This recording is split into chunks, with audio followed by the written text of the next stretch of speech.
how to start a photography business in 2025.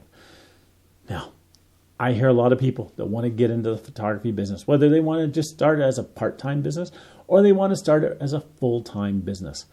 And a lot of times when I talk to them, they're doing things wrong.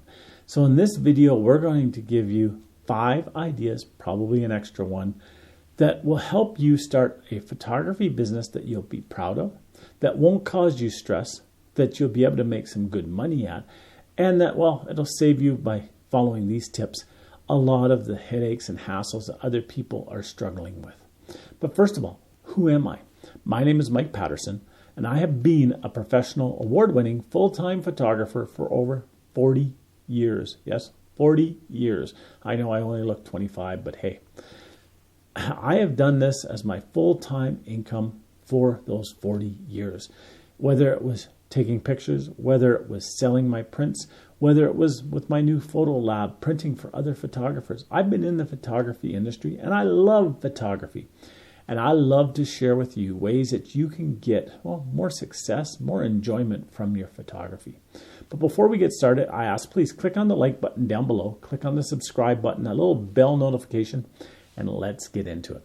So it's 2025. A lot of people are out there looking for ways of making extra income. Maybe you don't like your job and you want to start working for yourself and you love photography and you'd like to get into doing pictures, whether it's wedding, whether it's grads, whether it's family, whether it's newborn, maternity, or whether you want to be a nature and wildlife photographer, a travel photographer, whatever it is, you can do it.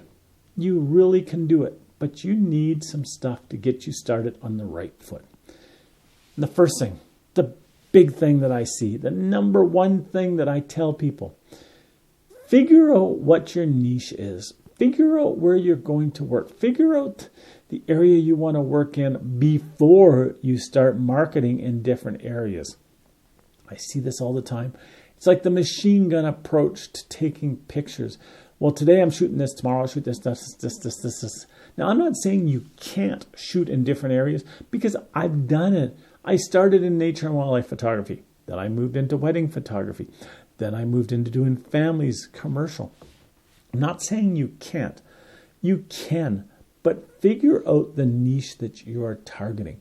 It may involve having different websites, maybe different businesses, so that you can target your nature prints or your scenic prints to one customer. You can target your wedding stuff to another customer.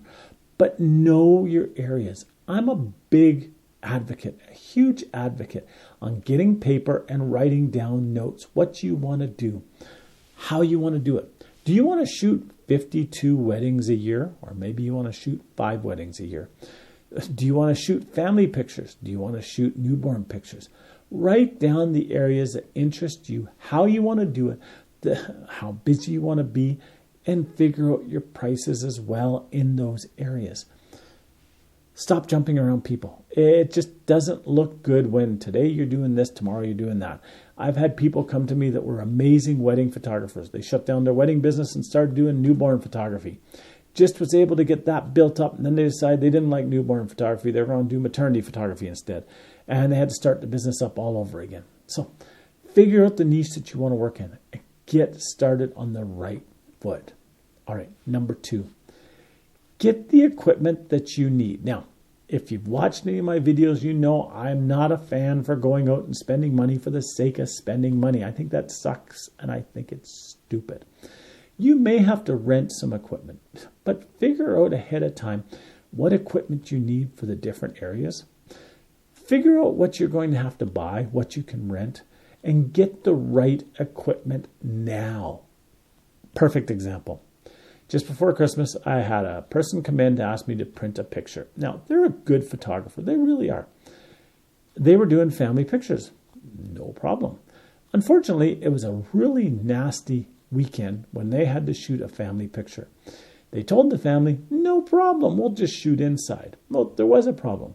This person did not have any type of flash or studio lights. And their pictures were horrible, horrendously horrible. The customer was not happy. This photographer was stressing out over it. And all they needed to do was have some good quality studio lights. They didn't have to even buy them. They could have rented them. But get the equipment you need before you need it, and have it so that you can take the pictures you have to take. If you want to be a wildlife photographer, don't try doing it with wide-angle lenses. Buy a telephoto lens or rent a telephoto lens. If you want a camera that has face tracking technology because you're doing sports or skiing or something like that, get the camera that does that. I'm not saying go out and keep buying new gear. No, I'm not saying that. You can buy one camera and that can last you for a lot of years. Get the right equipment. It will save you so much trouble. Get the right lens. Get the studio flash if you need it. Get on-camera flash. Whatever it is, get it. It will help. All right, the next thing. Once you get the equipment, learn how to use it. A constant from my students is they come in to me and they say, I have this camera. And I go, oh, that's a really nice camera. My pictures are horrible. Why are your pictures horrible? I don't know. Then they tell me the modes that they're shooting on or how they're shooting it. And I go, no, you don't know how to use the equipment that you got. Learn to use the equipment you got. Whether it be a camera, whether it be a lens, whether it be a computer or a computer program such as Photoshop, such as Lightroom. Learn those things before you need them. If you can't do something, figure it out in advance and then hire somebody to do it. If you need somebody to help you with editing or to do retouching, hire that person. Find somebody that you can outsource to.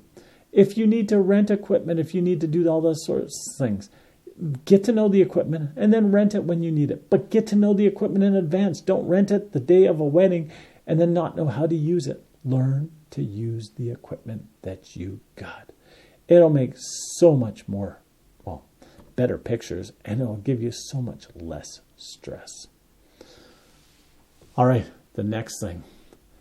Get yourself a great, and I mean a fantastic, a fabulous portfolio.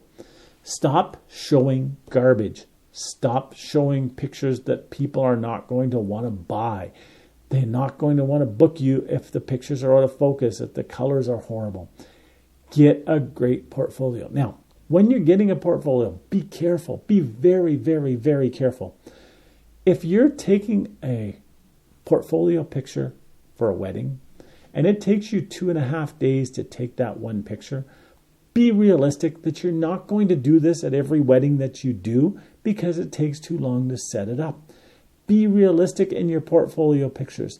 If you're flying to some place tropical and you're waiting for just this perfect opportunity to take this beautiful wedding picture, that's great. That's wonderful. That's fantastic.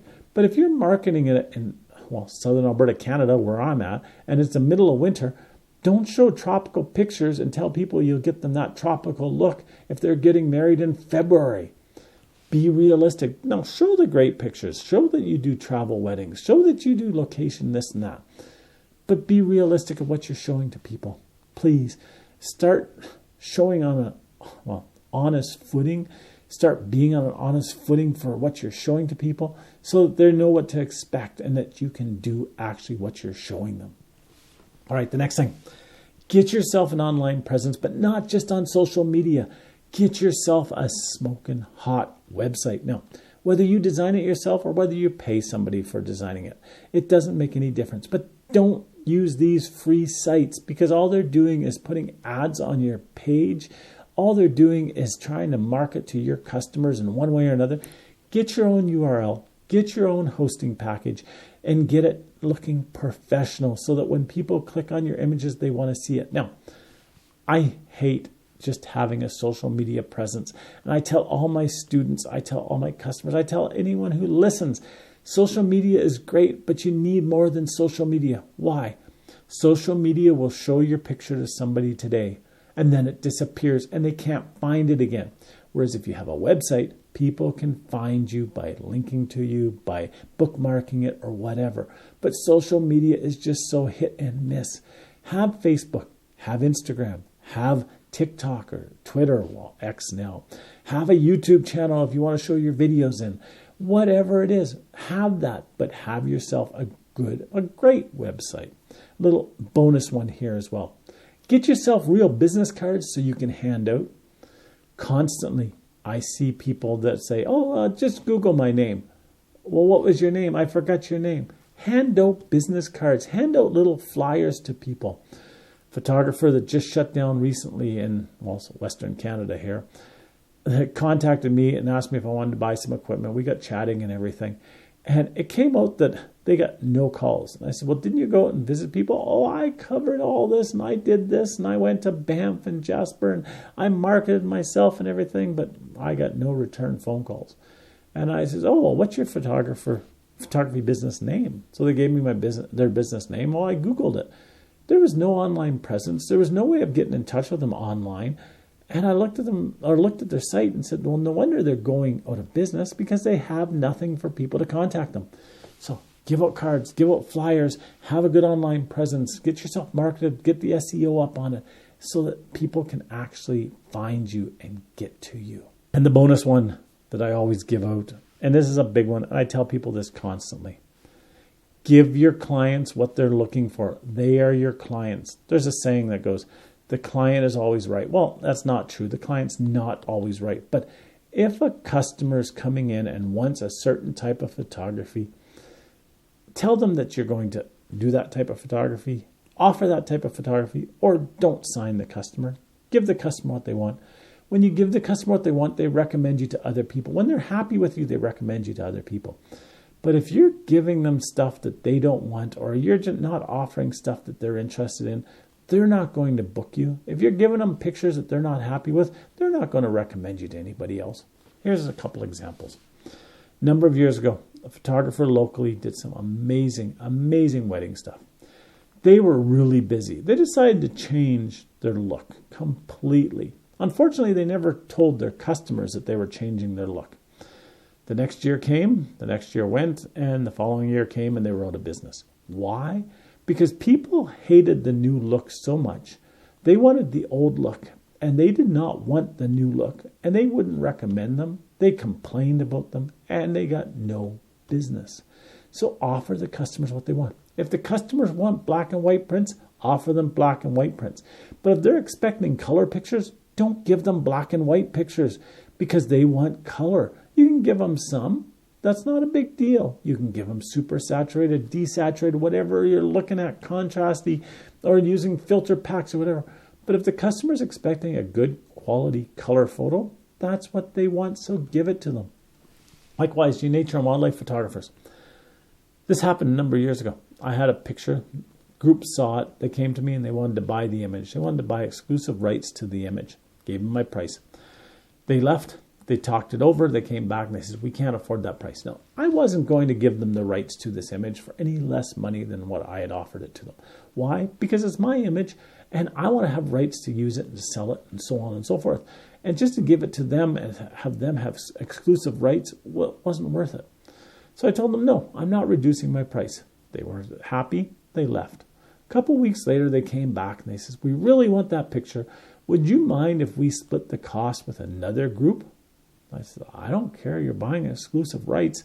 You can do whatever you like. And they said, oh, perfect.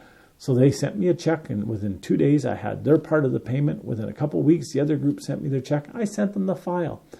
Be a little bit flexible. Give the customer what they want. I'm not saying cut your price. I'm not saying that give stuff away, but just be flexible and give them what they want. One final one before I go here. And this was a big one, and I've heard it so often. Photographers will book a package for a wedding for family pictures. They'll say, we shoot this many pictures, X many sittings, X many hours. Then something happens and the client says, can you just do one more, just one thing? And the photographer goes, nope. And they walk away. Seriously, people, if you're getting paid $5,000, $10,000, $15,000 and the customer wants you to shoot one more image and you're at your 5-hour max or your 6-hour max, what's the big deal if you shoot one more picture? Likewise, nature and wildlife photographers. I've had customers come in and they've asked me for something. And I said, yep, hey, no problem. Here we go. Oh, shoot, we forgot. We also need this. What can we do? I said, oh, well, if you want to do this, we can do this and this. And they go, oh, that would be perfect. I made even more money, but I gave them exactly what they wanted. Be flexible. Offer the customers different options and don't be jerks, whether you're selling weddings, nature and wildlife, or whatever. So I hope that helped you. I hope if you're looking at starting a photography business in 2025, that this will help you to get started on the right foot and then you will have a successful business. And hey, maybe 20, 30, 40 years down the road, you can be saying, I've been in business this long. So until next time, have yourself a great day. We'll talk to you soon. Bye-bye now.